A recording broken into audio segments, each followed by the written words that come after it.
प्रकाश किंगकोड, प्रवीण मीणा, किंशुक शर्मा रहे। हिंदी विभाग के साथी डॉक्टर कृष्ण बलदेव सिंह, डॉक्टर लोकेंद्र कुमार का परोक्ष एवं प्रत्यक्ष योगदान इस कार्यक्रम की सफलता का केंद्र रहा है।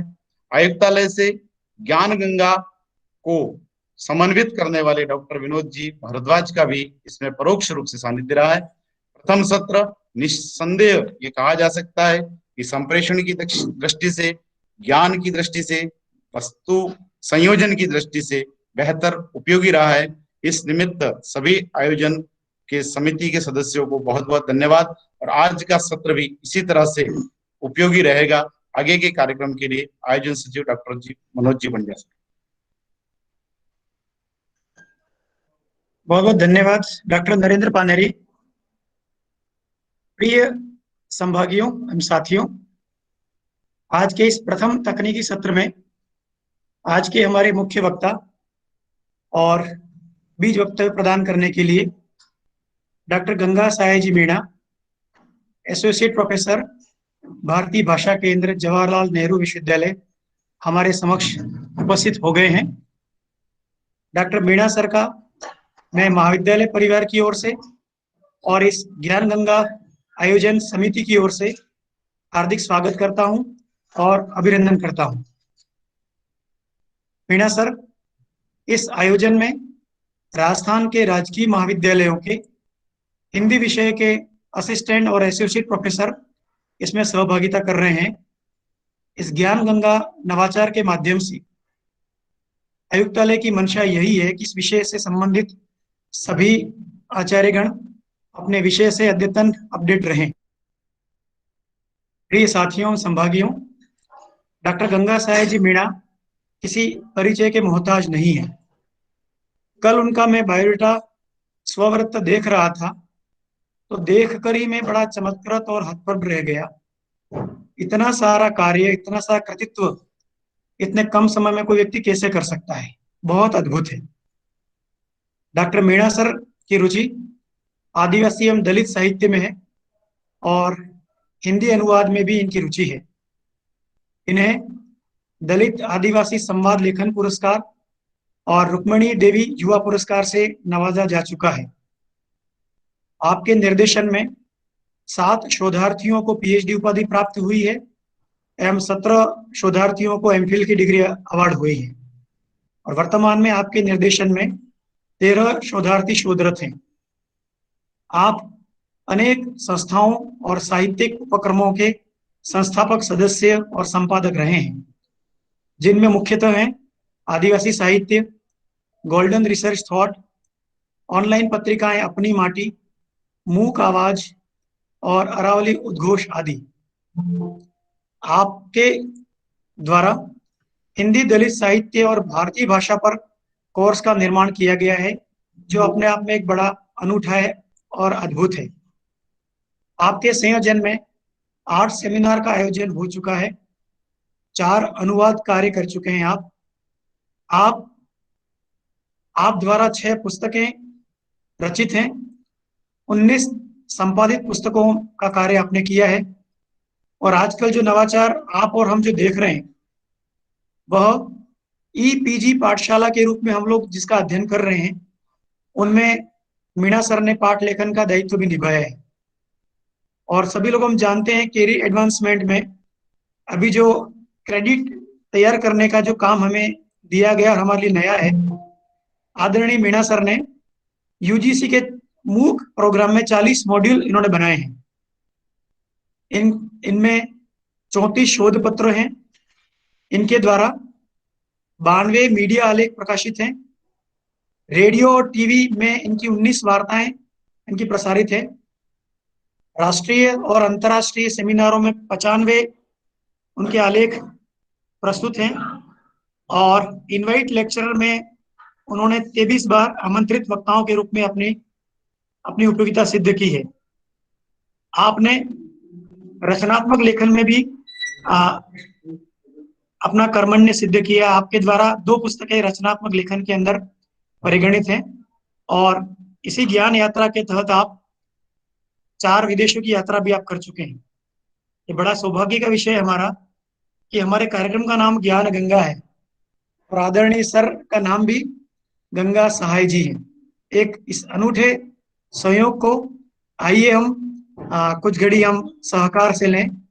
आज गंगा सहाय जी मीणा सर आदिवासी विमर्श, चिंतन एवं अभिव्यक्ति इस विषय पर अपनी बात रखेंगे और सभी साथियों से वही मैं गुजारिश करता हूं, अपनी जिज्ञासाएं आप नोट करते रहें और चैट बॉक्स में आप पेश करते रहें। वक्तव्य के उपरांत जितना समय होगा हम कोशिश करेंगे कि आपका संवाद मीणा सर से हो सके। मैं पुनः बड़े अदब के साथ आमंत्रित करता हूं डॉक्टर गंगा सहाय जी मीणा सर। बहुत धन्यवाद। प्राचार्य श्री गोविंद गुरु राजकीय महाविद्यालय बांसवाड़ा, आपका हार्दिक आभार। मैं दो चीजें संशोधित करना चाहता हूं जो शायद मेरे प्रति स्नेहवश सर ने थोड़ा बढ़ा करके बताया। मेरी इतनी सारी किताबें नहीं है, मेरी कुल सिर्फ 6 किताबें हैं। 6 में 2 मौलिक है, 2 संपादित है और 2 अनुदित है। और जहां तक रचनात्मक लेखन, सिर्फ मेरी 2 कहानियां प्रकाशित है, 2 किताबें नहीं है, सिर्फ 2 कहानियां प्रकाशित हैं। आदरणीय प्राचार्य महोदय, और मैं देख रहा हूं कि मेरे कई सीनियर भी यहाँ पर जुड़े हुए हैं, वरिष्ठ प्राध्यापक गण और साथियों। आज हम आदिवासी विमर्श, चिंतन और अभिव्यक्ति विषय पर अगले 40-45 मिनट बात करेंगे। मैं सीखने की कोशिश कर रहा हूं क्योंकि एक नया क्षेत्र है जिसके बारे में थोड़ी कम बात हुई है, तो सीखने की प्रक्रिया में जो कुछ मैं जान पाया हूं वही आपके साथ साझा करना चाहता हूं। मित्रों, हिंदी में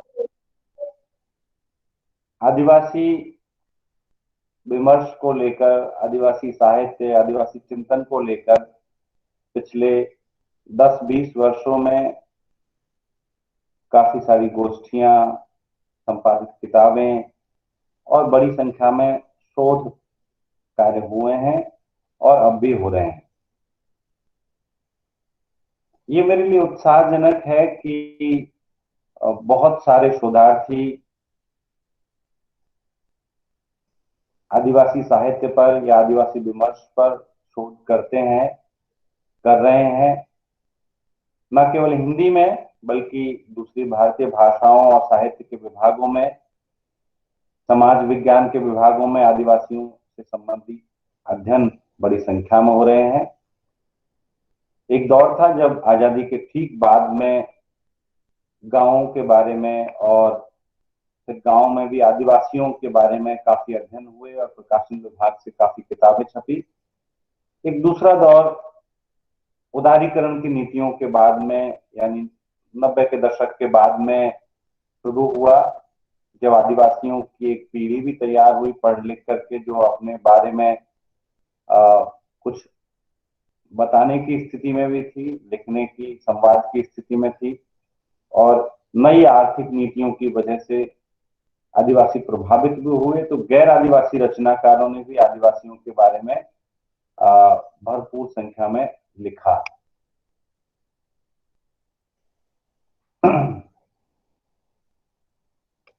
आदिवासियों के बारे में इतनी ज्यादा संख्या में शोध और किताबें, आयोजन, ये उत्साहजनक तो हैं, लेकिन एक चीज चिंताजनक भी है, एक बात चिंताजनक भी है कि अभी आदिवासी विमर्श के बारे में, आदिवासी साहित्य के बारे में स्पष्टता का अभाव है।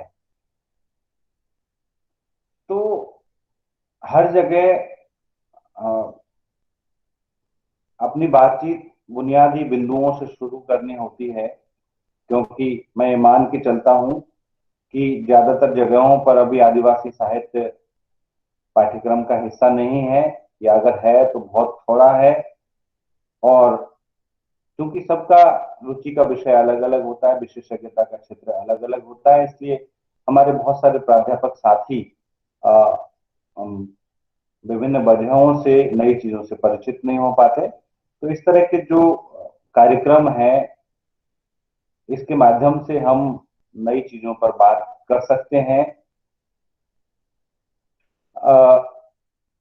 आदिवासी विमर्श चूंकि हिंदी में दलित और स्त्रीवादी विमर्श या लेखन के बाद में आया, इस वजह से कुछ सरलीकरणों का शिकार हुआ। जो आदिवासी विमर्श में चिंतन वाला पहलू है, तो उसकी शुरुआत हम अवधारणा से करेंगे। यानी आदिवासी विमर्श या आदिवासी साहित्य है क्या, ये कब से शुरू हुआ, इसको हम आदिवासी साहित्य कहेंगे, आदिवासी साहित्य की परंपरा क्या है, आदिवासी साहित्य की वैचारिकी क्या है, और आदिवासी साहित्य की प्रवृत्तियां क्या हैं। इन बातों को समझते हुए हम आगे बढ़ेंगे। तो इससे मेरे ख्याल से मेरी कोशिश होगी कि हम एक स्पष्टता की तरफ बढ़ सके, क्योंकि जो भ्रांतियां दो वजहों से है। एक तो इस क्षेत्र में काम थोड़ा कम हुआ है, और दूसरा हिंदी में शोध की जो स्थिति है वो भी दयनीय है। मसलन आप किसी शोधार्थी से बात करें, आप भी अपने परिचय में बहुत सारे शोधार्थियों को जानते होंगे, आपके निर्देशन में भी लोग शोध कर रहे होंगे। तो शोधार्थियों के अंदर हिंदी में एक शोध वृत्ति का विकास, मैं जहां से देखता हूं चीजों को, वो शोध वृत्ति का विकास नहीं हो पाया है। हिंदी के ज्यादातर शोधार्थी, ज्यादातर प्राध्यापक स्वयं, मतलब दुख के साथ कहना पड़ रहा है, और इसमें एक आत्मालोचना शामिल है, आत्मालोचना सेल्फ क्रिटिसिज्म शामिल है, कि हम लोगों ने कभी शोध प्रविधि को गंभीरता से नहीं लिया, हमने शोध को गंभीरता से नहीं लिया, इसलिए अच्छे शोध नहीं हो पा रहे हैं, शोध वृत्ति का निर्माण नहीं हो पा रहा है। ज्यादातर शोधार्थियों को एक बहुत बड़ा एक संदर्भ मैं लेकर कहूं तो ज्यादातर शोधार्थियों को शोध की बुनियादी चीजों से उनका परिचय नहीं है। वो रेफरेंसिंग भी नहीं जानते, रिव्यू ऑफ लिटरेचर करना नहीं जानते, और उसके बिना ही वो सिनॉप्सिस भी हो जाती है और पीएचडी भी जमा हो जाती है। आदिवासी साहित्य के संदर्भ में जो शोध होते हैं उनमें ये खामी मुझे बार बार दिखाई देती है, क्योंकि बहुत सारे शोधार्थी संपर्क करते हैं। हम लोग एक पत्रिका निकालते हैं आदिवासी साहित्य नाम से, उस पत्रिका की वजह से या जेएनयू में होने की वजह से या आप सब लोगों के स्नेह की वजह से लोग फोन और ईमेल करते हैं कि भाई हम इस विषय पर शोध कर रहे हैं, आप थोड़ी मदद कीजिए। तो जो लोग संपर्क करते हैं, मैं उनसे पूछता हूँ कि भाई आप किस विषय पर शोध कर रहे हैं, तो ज्यादातर का विषय यही होता है कि हिंदी आदिवासी कहानियों में फला चीज, हिंदी आदिवासी उपन्यासों में ये चीज। वो आदिवासी साहित्य पर प्रत्यक्ष परोक्ष रूप से उनके शोध विषय होते हैं। लेकिन जब उनसे पूछा जाता है कि आप की प्राथमिक स्रोत सामग्री क्या है, आपने क्या क्या पढ़ा हुआ है, तो उनका जवाब बहुत ही निराशाजनक होता है। जैसे ज्यादातर शोधार्थी राजेंद्र या संजीव या मैत्री पुष्पा या राकेश कुमार सिंह के एक दो उपन्यासों या कहानी कुमार या संजीव का नाम मैं बता चुका, इनके एक दो कहानी संग्रहों या उपन्यासों का नाम बताते हैं। और अगर आदिवासी किसी रचनाकार की बात करें तो वो मैत्रेयी माफ कीजिए, निर्मला पुतुल का सिर्फ नाम जानते हैं, कुछ लोग अनुज लुगुन का नाम जानते हैं। लेकिन इन रचनाओं को भी, जैसे अभी कल ही 2 दिन पहले एक शोधार्थी का बिहार से फोन आया, उन्होंने कहा मैं आदिवासी साहित्य पर शोध कर रहा हूँ। मैंने पूछा आपने किन रचनाकारों को पढ़ा है, तो उनका कहना था मैंने सिर्फ राकेश कुमार सिंह के उपन्यास, में कौन सा उपन्यास पढ़ा है, तो उनके भी उपन्यासों के सिर्फ नाम सुने हैं। इस स्थिति में कोई शोध नहीं हो सकता कि आप किसी रचनाकार की रचनाओं के सिर्फ नाम सुन रखे हों और उसके आधार पर आप सिनॉप्सिस बना करके और शोध करना शुरू कर दें और उनकी सिनॉप्सिस भी अप्रूव हो जाए और वो तथाकथित शोधार्थी के रूप में रजिस्टर्ड हो जाए। क्योंकि जब तक आपने प्राइमरी सोर्सेज का और संबंधित साहित्य का अध्ययन नहीं किया, तब तक कोई भी व्यक्ति शोध नहीं कर सकता, शोधार्थी नहीं हो सकता उस विषय में। क्योंकि जो शोध की प्रक्रिया है वो वहीं यहाँ से शुरू होती है कि आप किसी विषय पर रैंडमली, किसी विषय पर आप अध्ययन कर रहे हैं, अध्ययन करते करते आपको लगे कि ये चीज मिसिंग है, जो रिसर्च गैप है उसकी आप पहचान करें।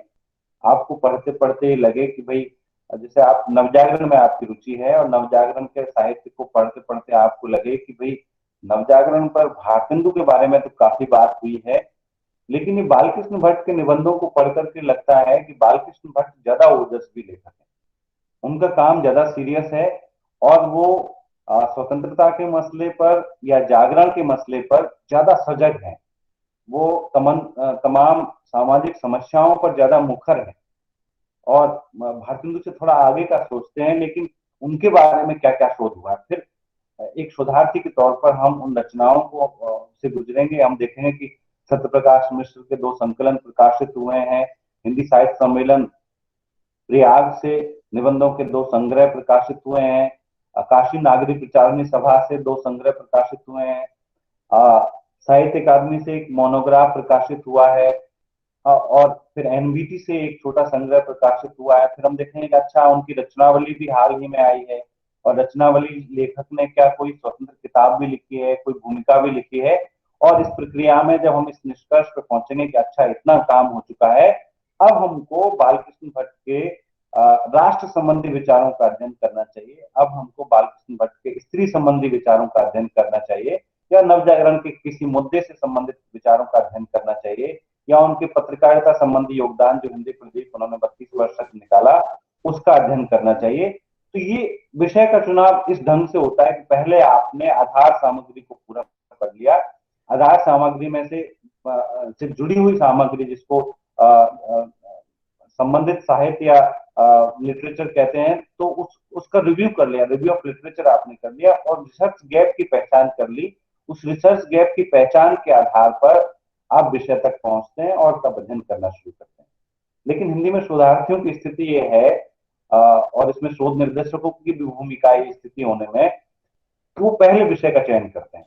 उन्होंने, जैसे किसी से हम इंटरव्यू के लिए कोई आता है तो हम लोग भी पूछते हैं कि किस विषय पे काम करेंगे आप, तो या अगर कई विश्वविद्यालयों में बिना विषय पूछे ही एडमिशन दे देते हैं और उसके बाद में ये विषय ले लीजिए, शोधार्थी को शोध निर्देशक एक विषय दे देते हैं, तो ऐसे विषय के साथ वो कभी न्याय नहीं कर पाएंगे जिसमें उनकी कोई रुचि नहीं है, कोई अध्ययन नहीं है। इसलिए पहले संबंधित साहित्य का अध्ययन होना चाहिए और उसकी समीक्षा होनी चाहिए, तभी विषय का चुनाव होना चाहिए। और आदिवासी साहित्य पर भी शोध करने वाले शोधार्थियों की स्थिति यह है कि उन्होंने प्राथमिक स्रोत सामग्री के तौर पर कुछ भी नहीं पढ़ा हुआ होता है या बहुत कम पढ़ा हुआ होता है, और वो आदिवासी साहित्य के क्षेत्र में शोध करने लगते हैं। फिर दूसरी समस्या आती है कि जो वो शोध करने लगते हैं तो उसमें वो उनका पूरा ध्यान उन किताबों पर होता है जो आसानी से उपलब्ध हो जाती है या जो चर्चित है, लोकप्रिय है। जैसे रणेंद्र की किताबें आसानी से मिल जाती है, जैसे संजीव की किताबें आसानी से मिल जाती है, राकेश कुमार सिंह की किताबें भी मिल जाती हैं, या मैत्री पुष्पा जी की किताबें मिल जाती हैं। तो ये किताबें आसानी से अमेजोन पे मिल जाती हैं या उनकी लाइब्रेरी में भी मिल जाती है या शोध निर्देशक के पास मिल जाती है। तो इस प्रक्रिया में शोधार्थी बहुत सारी रचनाओं को छोड़ देते हैं, जो रचनाएं कि मैं समझता हूँ बुनियादी रचनाएं हैं जिनको पढ़ना, जिनको समझना जरूरी है। तो अब इसकी वजह क्या है कि ऐसा क्यों होता है? तो मैंने कहा, एक तो जो शोध के प्रति उदासीनता का भाव है, शोध को हमने डिग्री के साथ जोड़ रखा है कि भाई एमफिल करना है, पीएचडी करना है, खाली बैठे हैं क्या करें, फेलोशिप हो गई है और अब क्या करें, नौकरी लग नहीं रही है तो चलो रिसर्च कर लेते हैं। तो रिसर्च ऐसी चीज नहीं है। इस उदासीनता की वजह से भी शायद हम गलत ट्रैक पे जाते हैं। और दूसरी वजह यह है कि खुद आदिवासी साहित्य के बारे में स्पष्टताओं का अभाव है, क्योंकि आदिवासी साहित्य है क्या उसके बारे में बहुत सारे लोगों को जानकारी नहीं है, और क्योंकि जानकारी नहीं है तो शोधार्थी भी उसी रास्ते पे पड़ जाते हैं।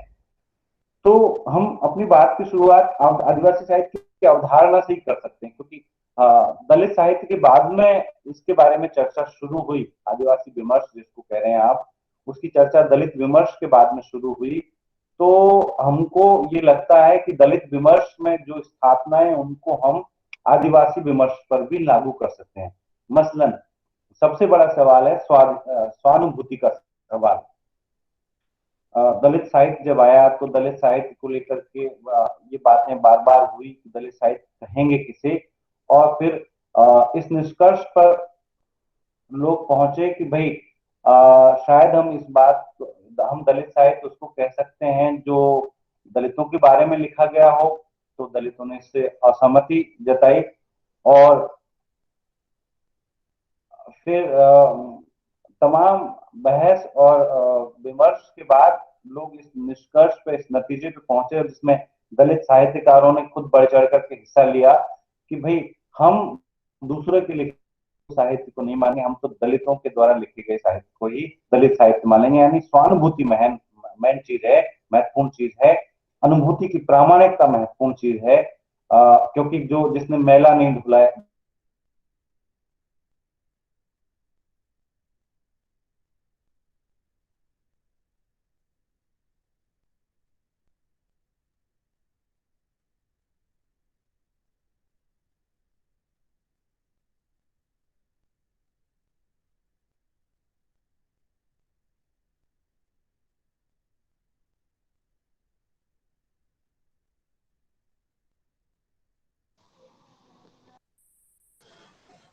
सर आपकी आवाज म्यूट हो गई है सर, मीणा सर।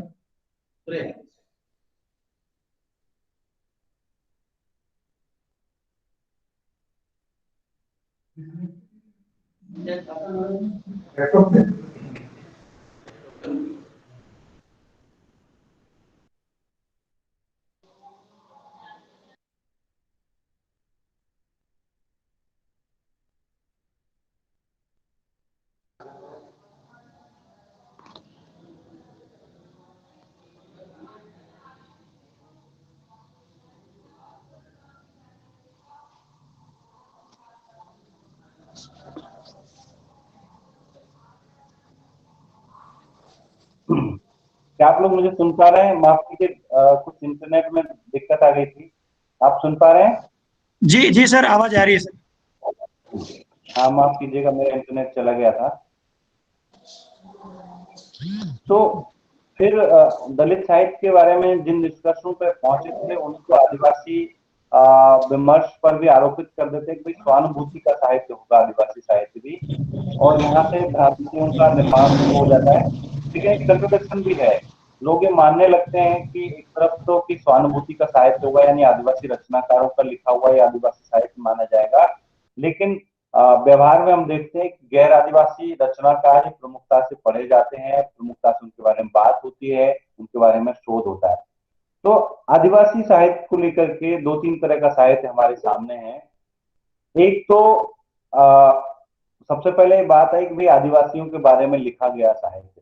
तो इसमें फिर जैसे हमने गोष्ठी रखी 2013 में आदिवासी साहित्य को लेकर के, तो कई लोगों ने तुलसीदास की रचनाओं में भी आदिवासी संबंधी चीजें खोज ली, जो वन संबंधी तमाम बातें हैं।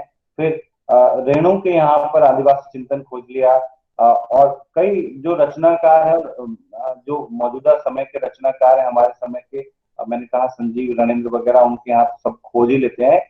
तो इस तरह से आदिवासियों के बारे में लिखे गए को आदिवासी साहित्य कई लोगों ने माना, लेकिन इससे आदिवासी रचनाकारों ने असहमति जताई, आदिवासी चिंतकों ने असहमति जताई कि सिर्फ आदिवासियों के बारे में लिखने से कोई चीज आदिवासी साहित्य नहीं हो जाती। फिर दूसरी बात है कि भाई आदिवासियों के द्वारा लिखा गया साहित्य, जिसका मैंने कहा कि ये तर्क इसलिए आया, ये सिद्धांत इसलिए सामने आया कि दलित विमर्श में हम इसको देख चुके थे, इसको हम स्वीकार कर चुके थे कि भाई दलित साहित्य वही है जो दलित लिखे, तो इसको आदिवासी साहित्य के ऊपर आरोपित किया। लेकिन इससे भी आदिवासी चिंतकों ने असहमति जताई कि नहीं, सिर्फ आदिवासियों के लिखे जाने से कोई साहित्य आदिवासी साहित्य हो जाए, ऐसा नहीं है। फिर एक तीसरा बिंदु निकल करके आया, और तीसरा बिंदु ये है कि जिसमें आदिवासी दर्शन हो उसको हम आदिवासी साहित्य कहेंगे। अब सवाल उठता है कि आदिवासी दर्शन क्या है, और इसको मानने वाले इस सिद्धांत को किस तरह से निरूपित करते हैं, इस अवधारणा को कैसे निरूपित करते हैं। इसको लेकर के रांची में एक गोष्ठी हुई 2014 में, जिसमें आदिवासी दर्शन की विशेषताएं भी बताई गई और आदिवासी साहित्य के माध्यम से उनको स्पष्ट किया गया, आदिवासी साहित्य की प्रवृत्तियों को भी सामने प्रस्तुत किया गया। तो वहां पर एक संगठन है झारखंडी भाषा साहित्य संस्कृति अखड़ा, जिनका आदिवासी साहित्य, भाषा और संस्कृति को लेकर के काफी काम है। तो मेरे ख्याल से वो हमको मददगार हो सकता है, उनका जो उनके यहाँ से प्रकाशित किताबें हैं या उनकी गोष्ठियां हैं। और ये जो प्रक्रिया है कि आदिवासी साहित्य क्या है और आदिवासी दर्शन क्या है, ये दोनों समानांतर चलने वाली एक प्रक्रिया है, जिसमें अगर हम आदिवासी साहित्य को जानना चाहते हैं तो इस प्रक्रिया में हम आदिवासी दर्शन को भी समझेंगे, और आदिवासी दर्शन को आप जानना चाहते हैं तो उसमें आदिवासी साहित्य मददगार होगा। इसके लिए हमको सबसे पहले अपनी आधार सामग्री का चयन करना होगा कि हमारा एक प्राइमरी सोर्सेज क्या है जिसके आधार पर हम आदिवासी साहित्य की बात करेंगे। तो प्राइमरी सोर्सेज को हम 3 भागों में बांट करके समझते हैं। एक मौखिक परंपरा का पुरखा साहित्य, दूसरा आदिवासी भाषाओं में लिखित साहित्य, और तीसरा गैर आदिवासी भाषाओं में लिखित साहित्य।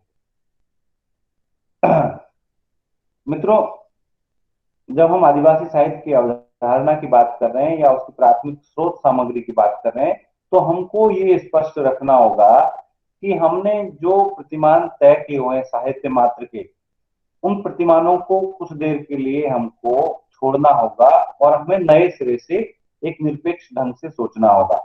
जैसे हमने हर चीज के प्रतिमान तय किए हुए हैं, हमने कैसे बोला जाना चाहिए इसके भी प्रतिमान तय किए हुए हैं, कैसे रहना चाहिए इसके भी प्रतिमान तय किए हुए हैं, कौन सभ्य है कौन असभ्य है इसके भी प्रतिमान तय किए हुए हैं। तो हमने जैसे साहित्य के प्रतिमान तय किए हुए हैं, जिनके आधार पर हम ये मानते हैं कि हम वही साहित्य महत्वपूर्ण है, मतलब हम माने ना माने, लेकिन ये बात अंतर्भूत है उसमें कि हम उन रचनाओं से परिचित होते हैं और उनको अच्छी कहते हैं जो सबसे पहले तो प्रकाशित है, प्रिंटेड है, कहीं ना कहीं से प्रकाशित है, दूसरा अच्छी जगहों से प्रकाशित है, जिन किताबों को हम जानते हैं वो बड़ी भाषाओं में लिखित है। लिखित होना, प्रकाशित होना, प्रशंसित होना, पाठ्यक्रम में शामिल होना, पुरस्कृत होना, ऐसी रचनाओं को हम जानते हैं और सामान्य तौर पर ऐसी रचनाएं ही हमारी पसंदीदा रचनाएं बन जाती हैं। अब मैं आपसे पूछूं कि आपकी पसंदीदा रचना कौन सी है, तो आप चाहे गोदान का नाम लें या जिस भी रचना का आप नाम लें, हिंदी, अंग्रेजी या जिस भी भाषा की, उसमें ये शर्तें कहीं ना कहीं में से अगर मैं 7 बिंदु बताऊंगा तो 5 शर्तें उसमें जरूर शामिल होंगी। यानी कि वो पहली बात तो लिखित होगी, दूसरा बात वो प्रकाशित होगी, तीसरी बात वो प्रशंसित होगी, किसी बड़े व्यक्ति ने उसकी प्रशंसा की होगी, किसी आलोचक ने, किसी विद्वान ने, किसी अध्यापक ने, किसी व्यक्ति ने, या वो कहीं पाठ्यक्रम का हिस्सा रही होगी, या वो पुरस्कृत होगी। तो अब इन सारी शर्तों के आधार पर हम ये तय करने लगते हैं, उनसे हम रचनाओं को जानते हैं, फिर हम अच्छी रचना का चयन करने लगते हैं। तो क्या आप दावे के साथ कह सकते हैं कि जो रचनाएं पुरस्कृत नहीं है, जो रचनाएं प्रशंसित नहीं है, जो रचनाएं पाठ्यक्रम में शामिल नहीं है, जो रचनाएं लिखित भी नहीं है, जो रचनाएं किसी बड़ी जगह से प्रकाशित नहीं है, तो क्या वो सब खराब रचनाएं हैं? मेरे ख्याल से नहीं। इसलिए इन प्रतिमानों को, खासतौर पर आदिवासी साहित्य के बारे में अगर आप बात करना चाहते हैं, तो इन प्रतिमानों को हमको किनारे रखना होगा, तभी हम सही प्रविधि अपना पाएंगे और सही अवधारणा को समझ पाएंगे। तो जो पहली स्रोत सामग्री है उसको हम कहते हैं पुरखा साहित्य। जो मौखिक परंपरा का साहित्य है उसको हम पुरखा साहित्य कहते हैं, और उसको हम जानबूझ करके पुरखा साहित्य कह रहे हैं, लोक साहित्य नहीं कह रहे, क्योंकि कई लोग जब शोध करते हैं, भाषण देते हैं, लिखते हैं, तो वो लोक साहित्य कहते हैं। देखिए, जो लोक की अवधारणा है वो गैर आदिवासी समाज की अवधारणा है। गैर आदिवासी समाज में 2 समानांतर परंपराएं हैं, एक लोक की परंपरा, एक शास्त्र की परंपरा है। कोई भी चीज, कोई भी जो सेल्फ है वो अदर से परिभाषित होता है। यानी अब हम कहें कि अब क्या है, कि अब दिन है, तो इसका मतलब अब रात नहीं है। सेल्फ और अदर एक दूसरे को परिभाषित करने में मदद करते हैं। इस तरह से अवधारणाएं भी एक दूसरे को परिभाषित करने में मदद करती हैं। बहुत सारी चीजें हैं जिसमें सेल्फ और अदर के माध्यम से हम चीजों को समझ सकते हैं। तो जो शास्त्र है वो पवित्र ग्रंथ है। आप जानते हैं बहुत सारे शास्त्र है हमारे, हर धर्म की परंपरा में, हर सांस्कृतिक परंपरा में बहुत सारे शास्त्र होते हैं जिनको हम पवित्र मानते हैं, जिन पर सामान्य तौर पर हम सवाल खड़े नहीं करते, क्योंकि वो शास्त्र नियामक होते हैं, नॉर्मेटिव होते हैं। हम मानते हैं कि हमारे धर्म के सम्मानित लोगों ने या ईश्वर ने उन शास्त्रों की रचना की है और उनको हमको मानना चाहिए। तो वो एक शास्त्रीय परंपरा है। लेकिन उसके समानांतर एक दूसरी परंपरा है जो उन शास्त्रों से इतर जो अशिक्षित लोगों के बीच, ग्रामीणों के बीच में मुख्य तौर पर चलती है, और जो अपने व्यवहारों के आधार पर वो अपने जीवन के आचरण निर्धारित करते हैं, जीवन के सिद्धांत निर्मित करते हैं और उसके आधार पर अपना जीवन जीते हैं। वो सामान्य तौर पर मौखिक रूप में विद्यमान होती है, जो लोक की परंपराएं हैं, और उनको हम लोक परंपरा कहते हैं। फिर उसमें लोक साहित्य भी आता है, लोक संस्कृति आती है, लोक कथाएं, लोक कविताएं, लोक काव्य, सब कुछ आता है। तो ये शास्त्र और लोक का जो फर्क है, ये गैर आदिवासी समाज का फर्क है। इसलिए आदिवासी चिंतक अपने मौखिक परंपरा के साहित्य को लोक साहित्य कहने के बजाय पुरखा साहित्य कहना या पुरखौती कहना पसंद करते हैं, क्योंकि आदिवासी चिंतन में, आदिवासी दर्शन में सबसे महत्वपूर्ण चीज अगर कोई है तो वो पुरखे हैं। पुरखों के प्रति एक सम्मान भाव है, प्रकृति के प्रति एक सम्मान भाव है। तो पुरखों के प्रति सम्मान अपना व्यक्त करने के लिए ये दिखाने की कोशिश होती है कि भाई हाँ, हमारे पुरखों ने हमको ये सब कुछ दिया है, जो कुछ हम जानते हैं। तो जो मौखिक परंपरा का साहित्य है वो भी पुरखों का दिया हुआ है। और आदिवासी दर्शन में एक बात और है कि आदिवासी दर्शन की विशेषताएं मैं साथ में बताता चलता हूँ। हम ये मानते हैं कि तमाम कला माध्यमों में, यानी गैर आदिवासी परंपरा में, गैर आदिवासी चिंतन में हम ये मानते हैं कि तमाम कला माध्यमों में साहित्य श्रेष्ठ है, हम ये मानते हैं। तो हम दूसरे कला माध्यमों से साहित्य को श्रेष्ठ मानते हैं। जैसे कि हम मनुष्य को 84 लाख योनियों में सर्वश्रेष्ठ मानते हैं। हम ये दावा करने लगते हैं कि भाई 84 लाख योनियां हिंदू माइथोलॉजी के हिसाब से, और उनमें मनुष्य सर्वश्रेष्ठ है, मनुष्य को सबसे ज्यादा दिमाग मिला है, सबसे ज्यादा विकास मनुष्य ने किया है। तो जिस तरह से मनुष्य की श्रेष्ठता का दावा किया जाता है, वैसे साहित्य की श्रेष्ठता का भी दावा किया जाता है। लेकिन आदिवासी दर्शन इन दोनों दावों को खारिज करता है। आदिवासी दर्शन मानता है कि सिर्फ मनुष्य श्रेष्ठ नहीं है, दुनिया की हर चीज महत्वपूर्ण है, इसलिए हर चीज को बचाया जाना जरूरी है। हर प्राणी महत्वपूर्ण है, हर प्राणी को बचाना चाहिए। न केवल हर प्राणी को, बल्कि नदी, नाले, पहाड़ भी महत्वपूर्ण है, उनको भी बचाया जाना चाहिए। जो हमारी पूरी बायोडाइवर्सिटी है, जो हमारी जैव विविधता है, वो सब कुछ बचाई जानी चाहिए। और बहुत ही दिलचस्प है कि आज जब दुनिया भर के पर्यावरण विज्ञानी हमारी पर्यावरण चुनौतियों पर विचार विमर्श के लिए बैठते हैं, तो वो इस आदिवासी दर्शन की इस चीज के प्रति काफी आकर्षित महसूस करते हैं और इसको समाधान के तौर पर देखते हैं कि आज हमारी सृष्टि जिस मुकाम पर पहुंच गई है, हमारी पृथ्वी जिस मुकाम पर पहुंच गई है, एक विनाश के कगार पर हम खड़े हुए हैं। पता नहीं कोई वायरस हमको खत्म कर देगा, कोई परमाणु बम हमको खत्म कर देगा, या ये धुआं हमको खत्म कर देगा, कुछ पता नहीं है। तो ऐसे में हमको आदिवासी दर्शन एक विकल्प के तौर पर दिखाई देता है कि इसके माध्यम से हम सृष्टि को बचा सकते हैं। और ये जो इसके मूल में वो दर्शन ही है जो सृष्टि की हर चीज को महत्वपूर्ण मानता है, सिर्फ मनुष्य को नहीं। जबकि हम देखेंगे कि हिंदी साहित्य में, तो हिंदी साहित्य का इतिहास हम पढ़ते हैं तो रामचंद्र शुक्ल को आपने पढ़ा है, फिर रामस्वरूप चतुर्वेदी की किताब है हिंदी साहित्य और संवेदना का विकास। रामस्वरूप चतुर्वेदी आदिकाल, मध्यकाल से आधुनिक काल को अलग करते हुए बताते हैं कि आधुनिक काल में आकर मनुष्य सारे चिंतन के केंद्र में आ गया। जो मध्यकाल में ईश्वर ने मनुष्य का रूप लिया, वो आधुनिक काल में आकर मनुष्य सारे चिंतन के केंद्र में आ गया। आदिवासी दर्शन मानता है कि जो मनुष्य सारे चिंतन के केंद्र में है और मनुष्य को लेकर के तमाम विकास की अवधारणाएं निर्मित की जा रही है, यही बात बहुत प्रॉब्लमेटिक है।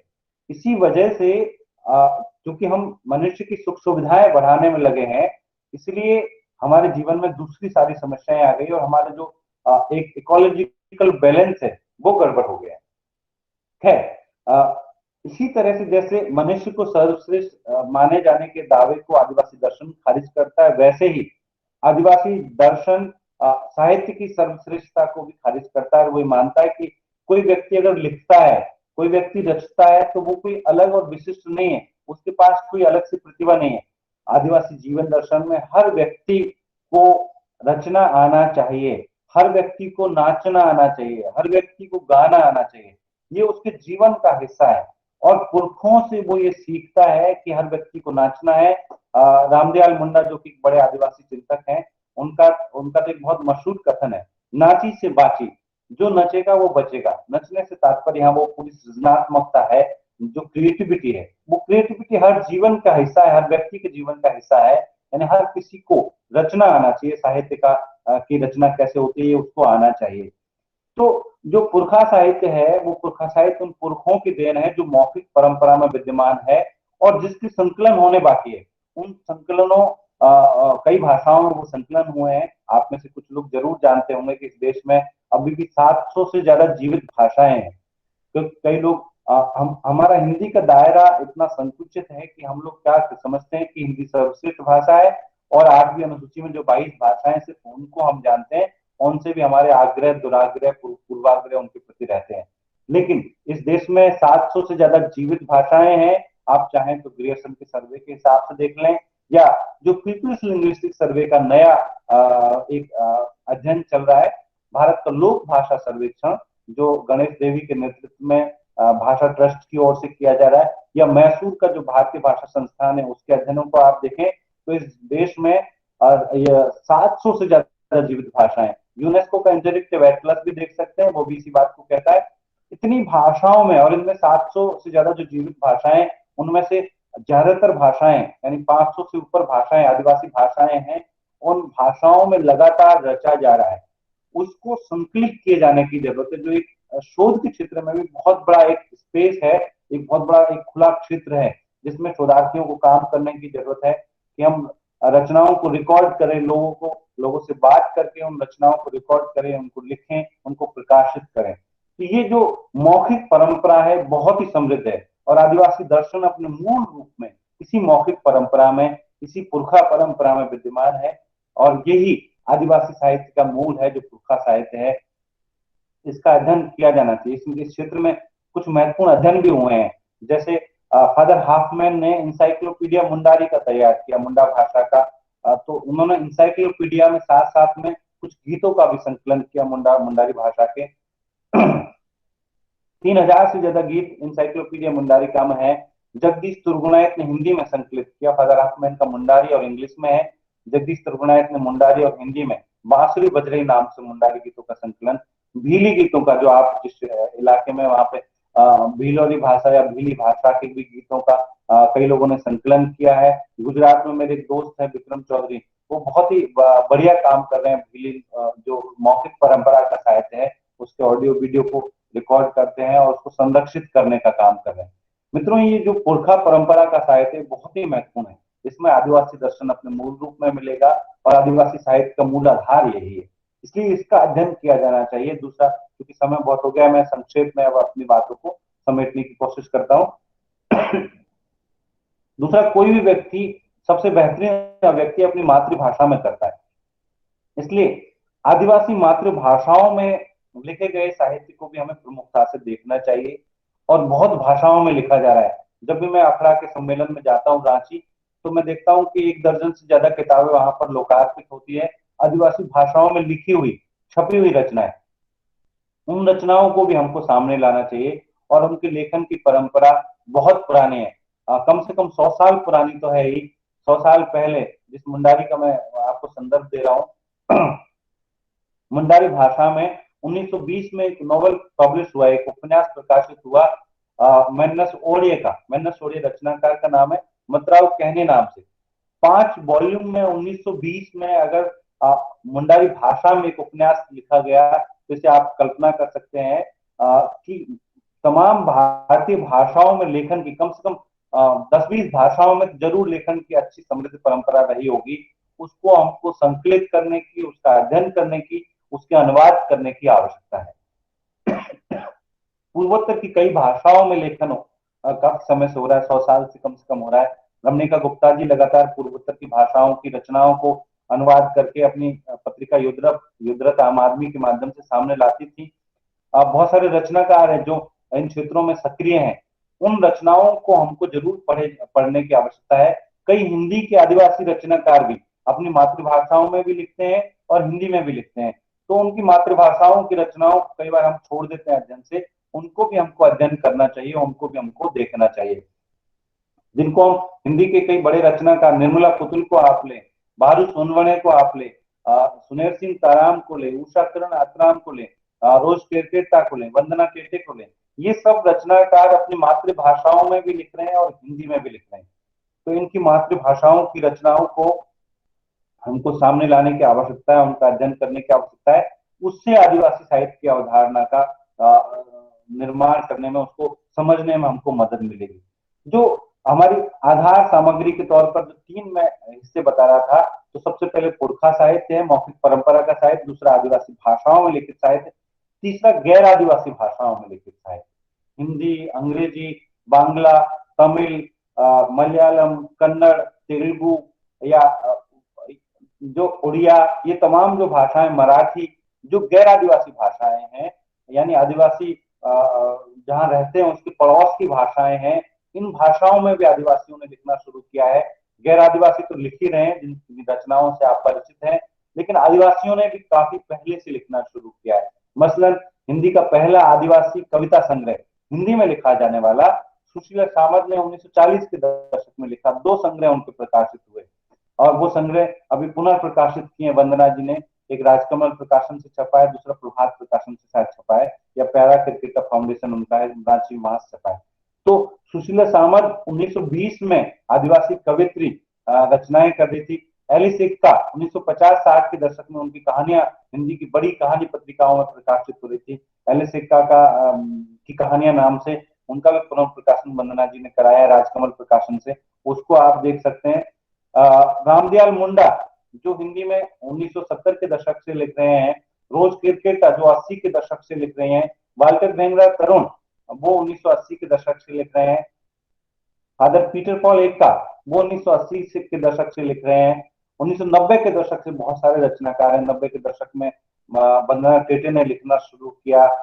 हरिराम जी हमारे यहाँ पर बहुत बड़े सक्रिय रचनाकार, हरिराम मीना जी, जिनका ढूंढी तपेती नाम से उपन्यास है, फिर दूसरा डांग नाम से उपन्यास है। उनके कई यात्रा संस्मरण भी आए हैं, जो मानगढ़ के बारे में भी है और अंडमान के आदिवासियों के बारे में भी है। उनकी रचनाएं बहुत महत्वपूर्ण है। शंकर लाल जी हैं, विजय सिंह जी हैं, उन्होंने कई रचनाएं की है। उन सब रचनाओं को जो हिंदी में लिख रहे हैं, ढेर सारी रचनाएं, उनका हमको अध्ययन करने की आवश्यकता है। अनुज लुगुन आदि जो 21वीं सदी में जिन्होंने लिखना शुरू किया, वो भी काफी सक्रिय हैं। सावित्री बड़ाइक हैं, सरिता बड़ाइक हैं।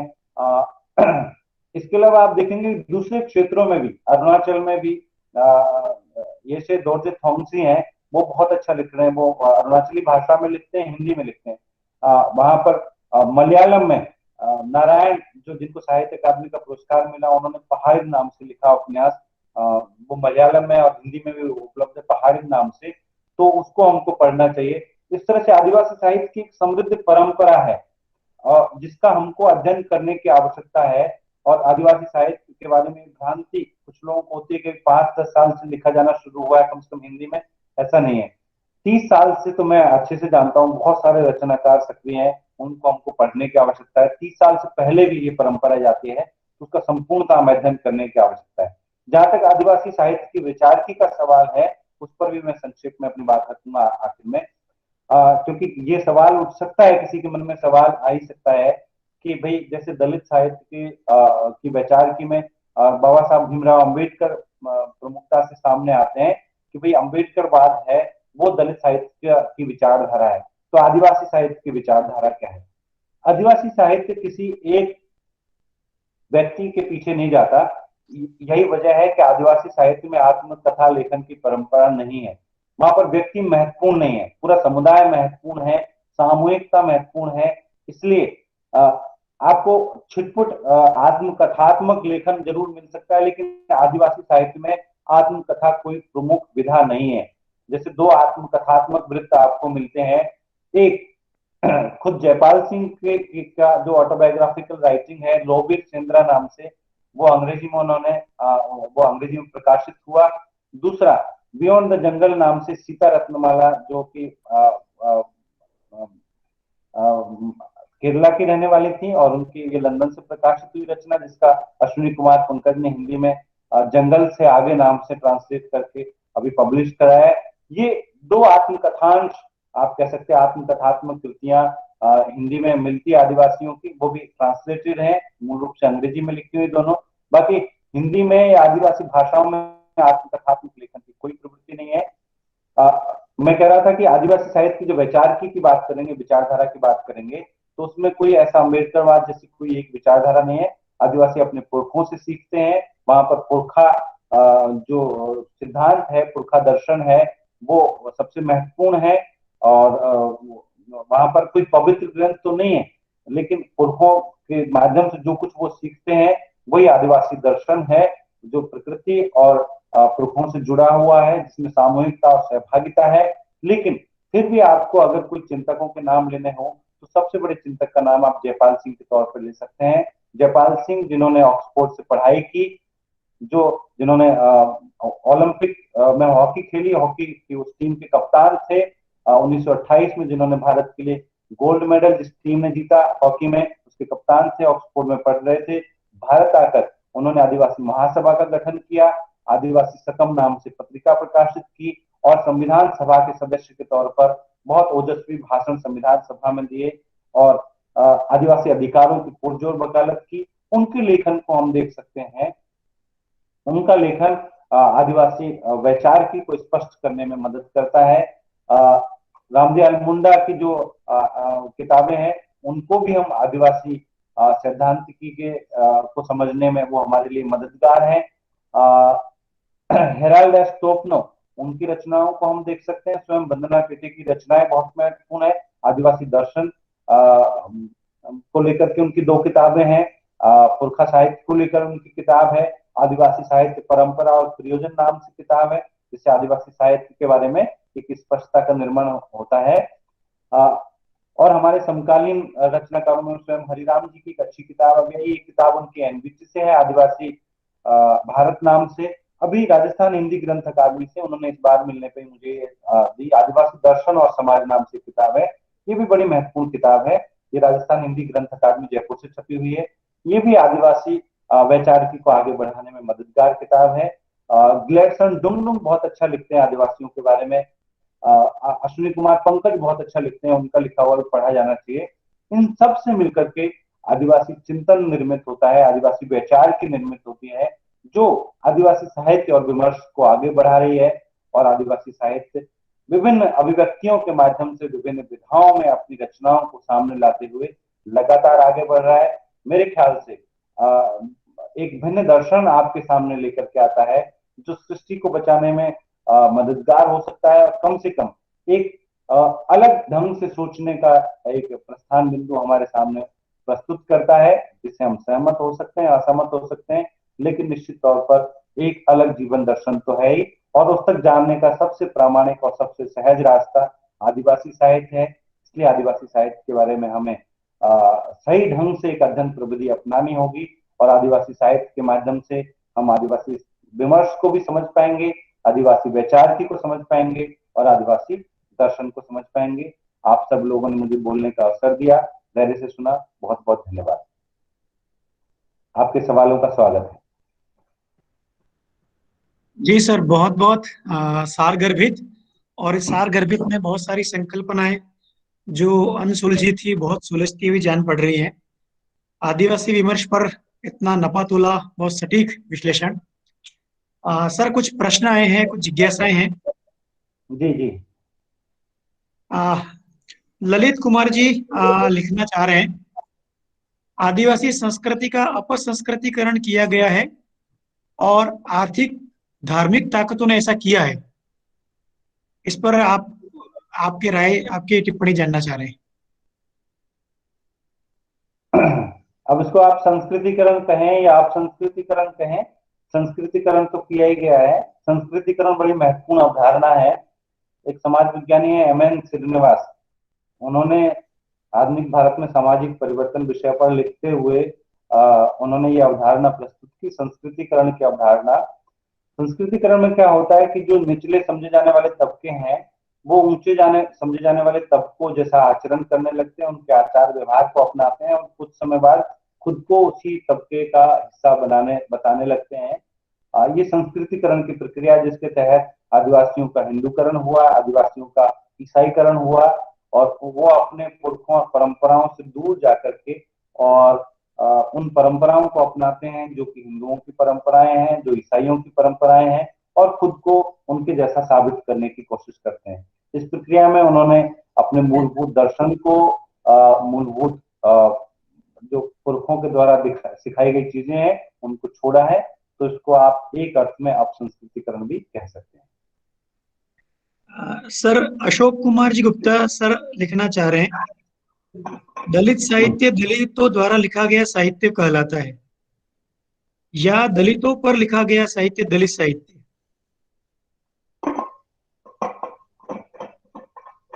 दलितों द्वारा या दलितों पर? करके मैं मानता हूं कि जो अनुभूति की प्रामाणिकता है, वैसे तो ये तर्क अपने आप में बहुत महत्वपूर्ण है कि भाई जिसने भोगा है वही लिख पाएगा, लेकिन इस तर्क को हम एक सीमा से आगे नहीं ले जा सकते, क्योंकि जब आप अनुभूति की प्रामाणिकता की बात करेंगे तो आप कैसे उस अनुभूति की प्रामाणिकता की जांच करेंगे? क्योंकि जो लिखा गया है, जो भोगा गया और लिखा गया है, उसके बीच में एक रचना प्रक्रिया है। उदाहरण के लिए मान लीजिए मुझे आत्मकथा लिखनी हो, मुझे कुछ अपने जीवन के बारे में लिखना हो। मेरे जीवन में हजारों अनुभव है, उन हजारों अनुभवों के बारे में नहीं लिखता मैं। उन हजारों अनुभवों में से मैं 10-20 अनुभवों का चयन करूंगा। जाहिर सी बात है, उन अनुभवों का चयन करूंगा जिसमें मैं खुद को अच्छा दिखा सकूं और जिसमें मैं किसी के बारे में जो मेरी राय है उसको मैं स्थापित कर सकूं। तो उन अनुभवों के पहले नंबर पे बहुत सारे अनुभव हैं, दूसरे नंबर पर उन अनुभवों का चयन है, फिर चयन के बाद में उनको पुनर्प्रस्तुति है। जब हम लिखने बैठ रहे हैं तो हम भोक्ता नहीं है, हम लेखक हैं। और जब हम लिखने बैठ रहे हैं तो वो अनुभव काफी बदल चुका है, क्योंकि उसमें हमारा नजरिया आ चुका है, हमारी भाषा शामिल हो चुकी है। आप मुक्तिबोध की जो का निबंध है, जो तीसरा क्षण नाम से, वो पढ़े तो जो साहित्य की रचना प्रक्रिया है उसमें अनुभूति की प्रामाणिकता एक सीमा के बाद मेरे ख्याल से उतना हमारा साथ नहीं दे पाती। इसलिए अनुभूति की प्रामाणिकता के बजाय मैं अभिव्यक्ति की प्रामाणिकता को ज्यादा महत्वपूर्ण मानता हूँ। यानी किसी रचना को पढ़ते हुए अगर हमें महसूस हो कि जाति व्यवस्था बहुत खराब चीज है और जाति व्यवस्था का तुरंत खात्मा होना चाहिए, जन्म के आधार पर किसी के साथ भेदभाव नहीं करना चाहिए, अगर पाठक को कोई रचना ये महसूस कराने में सफल होती है तो मेरे ख्याल से उस रचना को हम दलित साहित्य में शामिल कर सकते हैं। एक और प्रश्न है सर, गजेंद्र कुमार जी जैन की जिज्ञासा है और एक वो बात रखना चाह रहे हैं कि आ, मनुष्य के आदिम काल से ही सभ्य और असभ्य या मैं पढ़ पा रहा हूँ सज्जन विमर्श और दुर्जन सज्जन विमर्श या दुर्जन विमर्श हिंदी साहित्य में कब आएगा? गजेंद्र जी अगर आप ये आदिवासी विमर्श का मजाक उड़ाने के लिए कह रहे हैं तो मैं आपसे बहुत असहमत हूँ और मुझे बुरा भी लग रहा है कि और आप इसका मतलब अपने से बाहर नहीं जाना चाहते, आप दूसरी चीजों को नहीं समझना चाहते, बाकी आपकी मर्जी है। इस सवाल का और कोई मतलब मुझे समझ में नहीं आ रहा है। डॉक्टर बंशीलाल जी सर जानना चाह रहे हैं, क्या आदिवासी साहित्य लेखन आदिवासी लेखकों, आदिवासी पाठकों एवं समग्र रूप से आदिवासी हेतु ही सीमित है? एक गैर आदिवासी पाठक लेखक के रूप में आम पाठक का लेखन पठन क्या अनुचित माना जाएगा? पाठक, लेखक, चिंतक, आलोचक सही दिशा में जा रहे हैं? कुछ प्रश्न बंशीलाल जी कहना चाहता हूँ, मैं समझ गया बंशीलाल जी का सवाल। मेरा बिल्कुल भी आग्रह नहीं है कि वो आदिवासियों तक ही सीमित है, बिल्कुल भी मैंने कहा भी नहीं। मैं मानता हूँ कि जिसमें आदिवासी दर्शन है वो सब कुछ आदिवासी साहित्य है। हाँ, मेरा इस बात पर जरूर जोर है कि गैर आदिवासी रचनाओं को जोर शोर से पढ़ा जा रहा है। जैसे कोई रचना आती है तो उस रचना की दर्जनों समीक्षाएं प्रकाशित हो जाती है, उस पर ढेर सारे सेमिनार हो जाते हैं और रचनाकार पुरस्कृत भी हो जाते हैं। उतने मन से आदिवासी रचनाओं को नहीं पढ़ा जा रहा है। आदिवासी रचनाओं को भी पढ़ा जाना चाहिए। मेरे ख्याल से वो भी उतनी महत्वपूर्ण है या कई मायनों में ज्यादा महत्वपूर्ण है। इसलिए आदिवासी रचनाओं को पढ़ने के प्रति मेरा आग्रह है। बाकी जन्म के आधार पर मैं निर्धारित नहीं कर सकता, नहीं मानता कि सिर्फ आदिवासी समुदाय में पैदा होने से ही कोई साहित्य आदिवासी साहित्य हो जाता है। सर, बहुत से संभागियों ने आपके व्याख्यान को बहुत बड़ा एक माइलस्टोन यहाँ बताया है और बहुत सारा एक मार्गदर्शक रूप में बताया है। और सारे व्याख्यान का मैं जो समझ पाया हूँ उसमें एक बहुत बड़ा जो बीज वक्तव्य है वह पुरखा साहित्य। इस पुरखा साहित्य में बहुत सारी चीजें, इसमें अनुभव की प्रामाणिकता है, बहुत सारा ज्ञान है, प्रकृति का संरक्षण है, जल जंगल और जमीन का संरक्षण है, सामूहिकता है। कई सारे बिंदुओं को आपने बड़े ही प्रामाणिक रूप से, बड़े अनुभव के आपने प्रस्तुत किया है। पूरे आयोजन समिति की ओर से मैं आभार व्यक्त करने के लिए मैं आमंत्रित करता हूं हमारे आयोजन समिति के साथी, विभाग के साथी डॉक्टर लोकेंद्र कुमार जी सर कि वे आए और आभार ज्ञापित करें। डॉक्टर लोकेंद्र कुमार जी। सर नमस्ते। सर मेरी आवाज आ रही क्या? हाँ नमस्ते। सभी श्रेष्ठ सुधीजनों को सादर प्रणाम करता हूं मैं। आयुक्तालय कॉलेज शिक्षा राजस्थान जयपुर एवं हिंदी विभाग श्री गोविंद गुरु राजकीय महाविद्यालय बांसवाड़ा द्वारा आयोजित राज्य स्तरीय शॉर्ट टर्म ऑनलाइन प्रशिक्षण और इस प्रशिक्षण को अभिधा प्रदान की गई है ज्ञान गंगा। ये गंगा शब्द ही अपने आप में बहुत पवित्र है और हमें हृदय से जोड़ता है। इसे साकार रूप देने का प्रयास किया है माननीय अध्यक्ष श्रीमान संदेश नायक आयुक्त महोदय, उपायुक्त अतिरिक्त आयुक्त श्रीमान बीएल गोयल साहब, राज्य समन्वयक डॉक्टर विनोद कुमार भारद्वाज, महाविद्यालय के प्राचार्य डॉक्टर बीके शर्मा साहब, यहाँ स्थानीय आयोजन समिति के समन्वयक डॉक्टर राजेंद्र कुमार शर्मा और आयोजन सचिव डॉक्टर मनोज कुमार पंड्या और सह सचिव डॉक्टर रतनपाल डोडियर, हिंदी विभाग के साथी डॉक्टर कृष्ण बलदेव सिंह राठौड़ और तकनीकी समिति डॉक्टर शफकत राणा, डॉक्टर प्रवीण मीणा, श्री प्रकाश किंकोड़, श्री किंशोक शर्मा सलारिया साहब, आप सभी के सहयोग से यह ज्ञान गंगा का दूसरा दिन और आज के इस व्याख्यान को मूर्त रूप प्रदान किया आदिवासी विमर्श चिंतन एवं अभिव्यक्ति विषय पर डॉक्टर गंगा सहायक मीना साहब ने। आप सहाचार्य भाषा विभाग जवाहरलाल नेहरू विश्वविद्यालय है। ये हमारा महाविद्यालय का सौभाग्य है कि इस सत्र में आपका इस महाविद्यालय को दूसरी बार पाथेय प्राप्त हो रहा है। मैं शुक्रगुजार हूं, आपने अपने इस व्याख्यान के द्वार खोले हैं शोध दृष्टि से।